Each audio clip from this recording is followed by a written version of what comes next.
Hi, I'm Perry Kinney, and I've been doing hair for just shy of about 50 years now. I started when I was 18, and I just have never stopped. So maybe you come across images like this, and then someone will ask, "Well, now, how do I achieve this color? What's the recipe for this color?"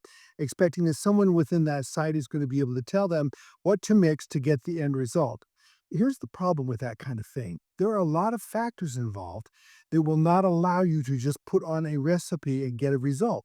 Here's an example of what I mean. Is the hair fine, medium, or coarse? Because if the hair is fine, it has smaller cuticle, it has less pigment, and it's achieving the tone or level that it is based on that. If the hair is coarse, it's the opposite of that. It has thicker cuticle, it has more dye load in it, has more of the hair's natural pigment in it. And when you start to affect it with a color, it's going to release more color. Usually it's going to be melanin. It may be pheomelanin, which is even warmer, more red, and you're going to get a different result. You'd want to get it just like you're seeing here. You can't just necessarily mix any color someone gives you.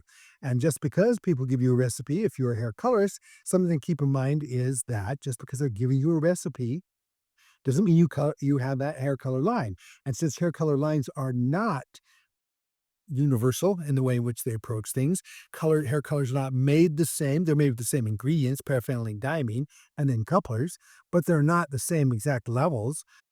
So you could have a level that says, well, my level 4 is a light brown, and others that say, well, my level 4 is a dark brown. It varies from one line to the next. In addition to that, the base condition of the hair and its pigmentation is always going to have a dramatic input or impact on the outcome. Now, when I say pigmentation, really that's what we just discussed. But hair condition, why is that different? Because if the hair is very porous, it's going to take one way, and if the hair is not very porous, it's going to take yet another way.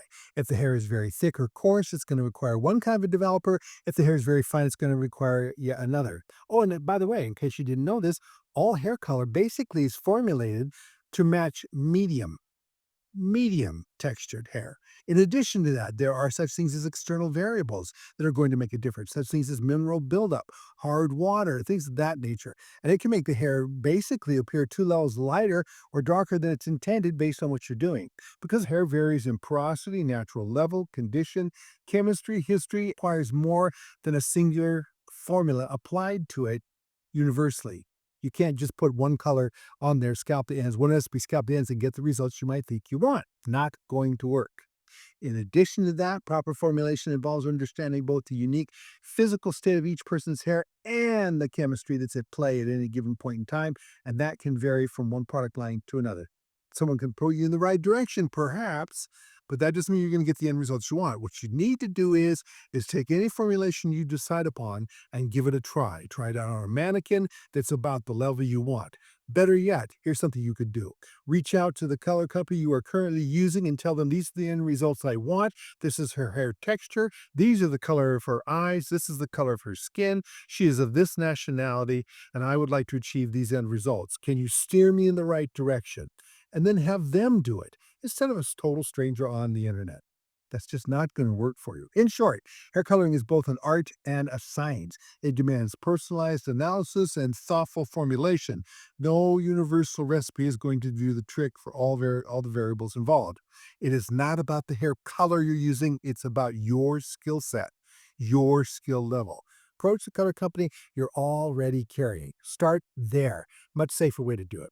I hope you have a great day. Remember, this kind of thing is achievable. You can too do this. You just have to be careful where you're asking for information. I can tell you, as a lifelong hairdresser, I see way too much bad information on the internet. In fact, I would have to say the largest majority is not quite accurate.